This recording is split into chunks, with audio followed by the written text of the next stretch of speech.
धीरेन्द्र शास्त्री का ध्यान उस ओर नहीं जाता कि जो लोग मंदिर के बाहर बैठकर भीख मांगते हैं वो भी तो हिंदू हैं, उनके खाने की व्यवस्था की जाए, उनके बच्चों को पढ़ाने की व्यवस्था की जाए। आप मुझे ये बताइए ना, कैसे हिंदू राष्ट्र आप बनाना चाहते हैं?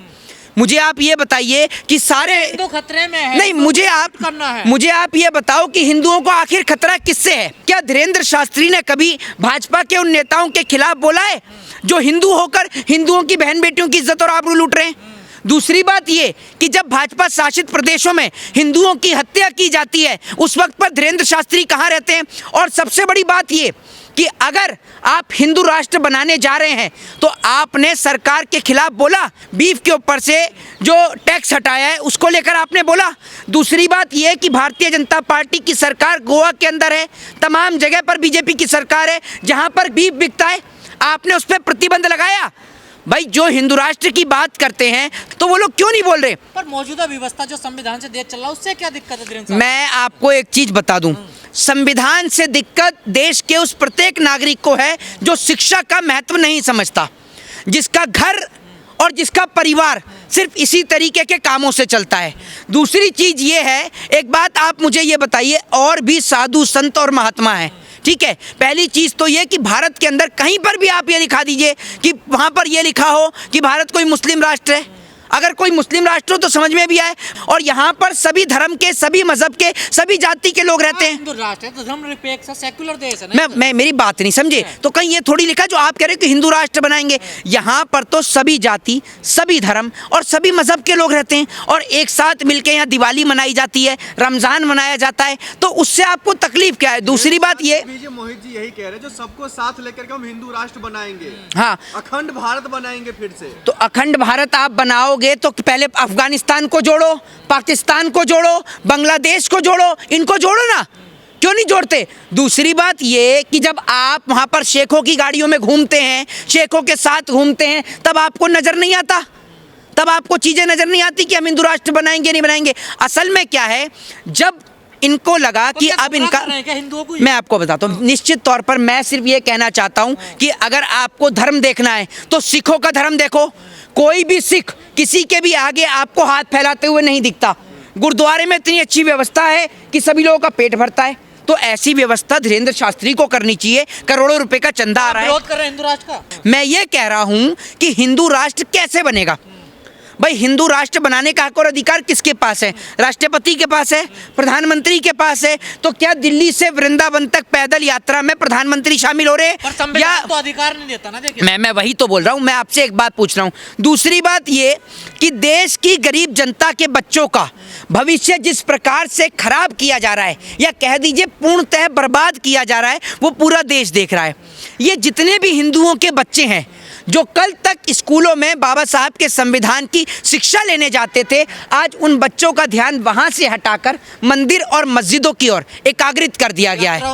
उनका दिमाग यात्राओं में लगा दिया गया है। पहले जो बच्चे पढ़ लिखकर भारत का नाम रोशन करते थे वर्ल्ड लेवल पर, IAS IPS बनकर, ब्यूरोक्रेट्स बनकर, आज उन बच्चों को इस जगह पर लगाया जा रहा है। मैं पूछना चाहता हूं कि आप ये जो यात्रा निकाल रहे हैं, पैदल पद यात्रा, इस पैदल पद यात्रा में कितने नेताओं के बच्चे शामिल हो रहे हैं? इस सवाल का आप जवाब दीजिए। क्या देश के गृह मंत्री अमित शाह का बेटा जय शाह इस यात्रा में शामिल होगा?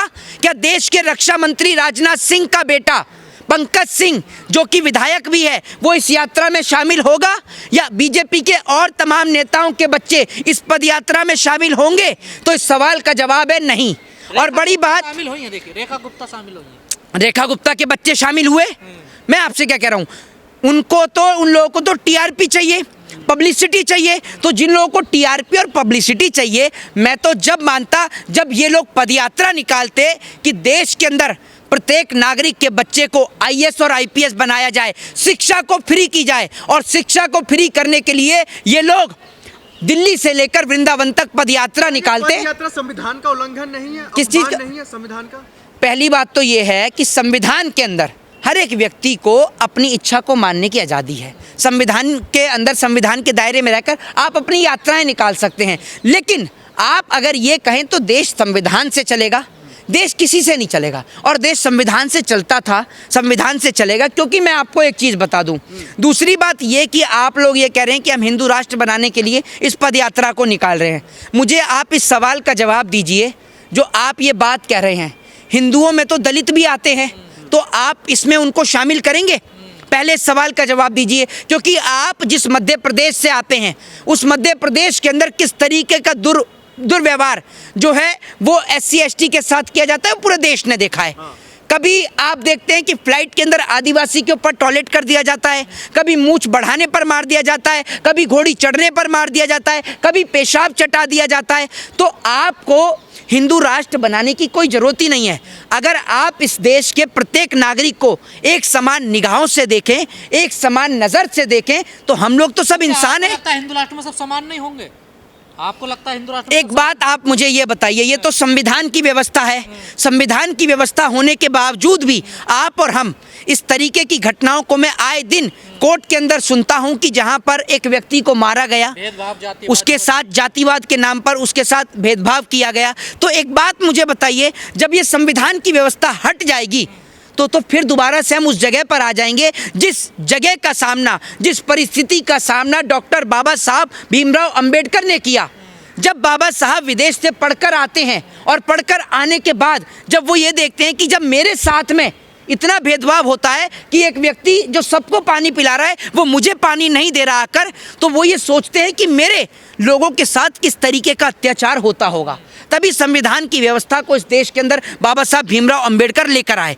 तो बड़ी बात यह है कि जब संविधान होने के बावजूद भी लोगों पर इस प्रकार का अत्याचार होता है, तो अगर संविधान नहीं होगा तो जिस तरीके से डॉक्टर बाबा साहब भीमराव अंबेडकर ने उनको शिक्षा से वंचित रखा गया, उनको पानी नहीं पीने दिया गया और उनको किस तरीके से समाज से अलग किया गया, वो पूरे देश ने देखा। और बड़ी बात यह है कि डॉक्टर बाबा साहब भीमराव अंबेडकर वो एक चर्चित व्यक्ति थे जिन्होंने एजुकेशन के लिए, शिक्षा के लिए अपनी लड़ाई को लड़ा, तो उनके बारे में आपको पता चला। लेकिन आप उस समय के और लोगों के बारे में नहीं जानते जिन्होंने इस देश से, इस समाज से इतने कष्टों को उन लोगों ने सहा है, इतने दुखों को उन्होंने सहा है कि कई जगह तो उनके बच्चे बेचारे, शिक्षा से तो एक अलग चीज़ हो गई, उनको खाने से, पानी से, हर चीज से उनको वंचित रखा गया। तो आप ये चाहते हैं, शास्त्री ये कह रहे हैं अब हमें साबित करना पड़ रहा है कि हम हिंदू हैं या नहीं हैं। देखिए एक बात आप मुझे बताइए, मेरे मस्तिष्क पर तिलक लग रहा है, मेरे लिए सबसे बड़ी पहचान है, सबको पता है कि मैं हिंदू हूँ।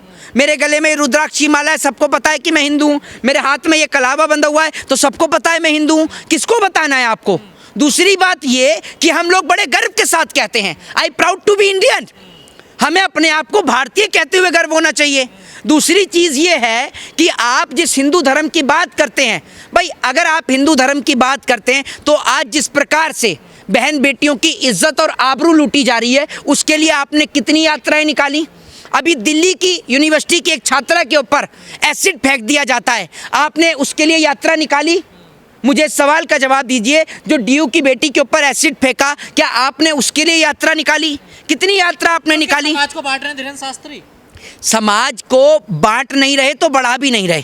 दूसरी बात यह है कि सबसे बड़ी चीज़ ये कि अगर आज हमें पदयात्रा निकालनी चाहिए तो इसलिए निकालनी चाहिए कि बाबा साहब ने जो राइट टू एजुकेशन का राइट दिया, आज उस पर खतरा मंडरा रहा है। राइट टू फ्रीडम का जो राइट दिया, उस पर खतरा मंडरा रहा है। तो हमें पदयात्रा निकालनी चाहिए कि सबको शिक्षा का हक और अधिकार मिले, सबको समानता का अधिकार मिले।